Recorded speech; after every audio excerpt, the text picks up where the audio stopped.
धनतेरस में एक दिन बाकी है, लेकिन उससे पहले सोने की कीमतों में आज गिरावट देखी जा रही है। एमसीएक्स पर सोने के भाव 60,000 रुपए के नीचे आ गए हैं। ब्रेंट क्रूड भी $80 के नीचे फिसल गया है।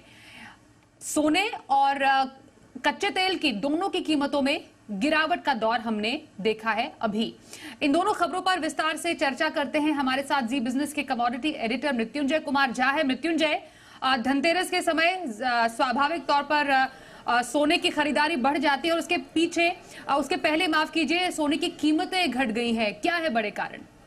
देखिए, बहुत अच्छी खबर आई है और धनतेरस से ठीक पहले, मतलब आपके लिए अच्छी खबर यह है कि धनतेरस पर आपको पिछले 10 दिन के मुकाबले, मतलब 10 दिन पहले का जो भाव था गोल्ड का, उसके मुकाबले आपको 1600 रुपए कम पर गोल्ड मिल रहा है 10 ग्राम का।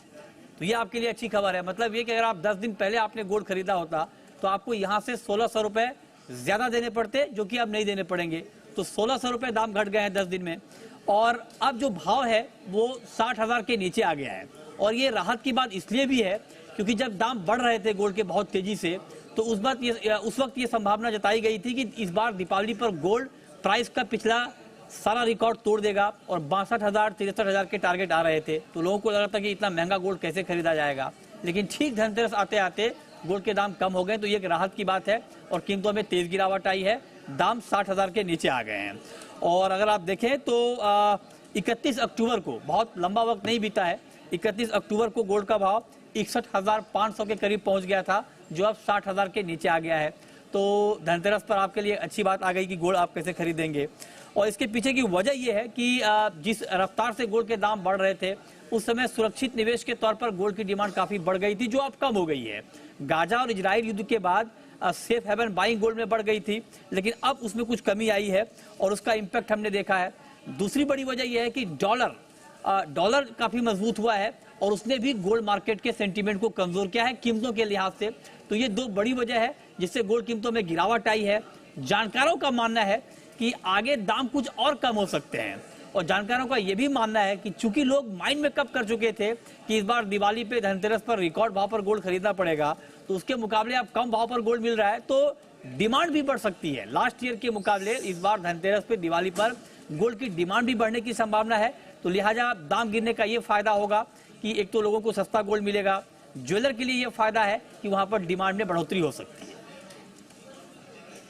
बिल्कुल, तो धनतेरस दिवाली से पहले सोने के खरीदारों के लिए तो राहत भरी खबर है। ये क्रूड में क्या चल रहा है मृत्युंजय? क्योंकि यहां भी हमने ब्रेंट $80, WTI क्रूड $75 के नीचे जाता हुआ देखा और 3 दिन में 7% से ज्यादा की गिरावट। बिल्कुल, कच्चे तेल में भी राहत की बात यह है, खास करके पेट्रोल डीजल के मोर्चे पर, कि कच्चे तेल के दाम बहुत कम हुए हैं और 3.5 महीने के लो पर, मतलब 3.5 महीने में ये कच्चे तेल का सबसे कम भाव है।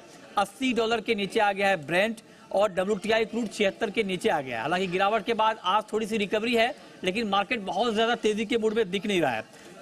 पिछले 3 दिन में 7% से ज्यादा की गिरावट कच्चे तेल में आई है।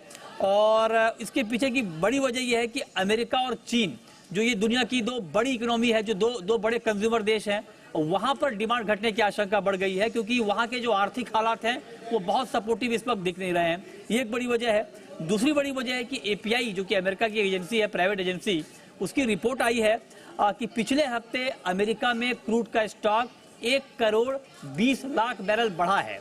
तो एक तरफ स्टॉक बढ़ रहा है, दूसरी तरफ डिमांड कम हो रही है। और तीसरी जो बड़ी बात है वो ये कि इजराइल और गाजा के बीच जो माहौल बना था, उसके बाद जो एक सप्लाई घटने की आशंका बढ़ी थी, वो आशंका भी अब कम हो गई है। तो इन 3 वजहों से कच्चे तेल की कीमतों में गिरावट आई है। जानकारों का मानना है कि जब तक डिमांड को लेकर कोई क्लियर सिग्नल नहीं मिलता है, कोई बहुत साफ संकेत डिमांड को लेकर नहीं मिलते हैं, तब तक कच्चे तेल की कीमतों में यहां से कोई बड़ी तेजी की संभावना नहीं है। तो हमारे लिए राहत की बात यह कि तेल के दाम नहीं बढ़ेंगे तो पेट्रोल डीजल के दाम थोड़े काबू में रहेंगे, और अगर दाम घट गए तो हम पेट्रोल डीजल की कीमतें कम होने की भी उम्मीद कर सकते हैं।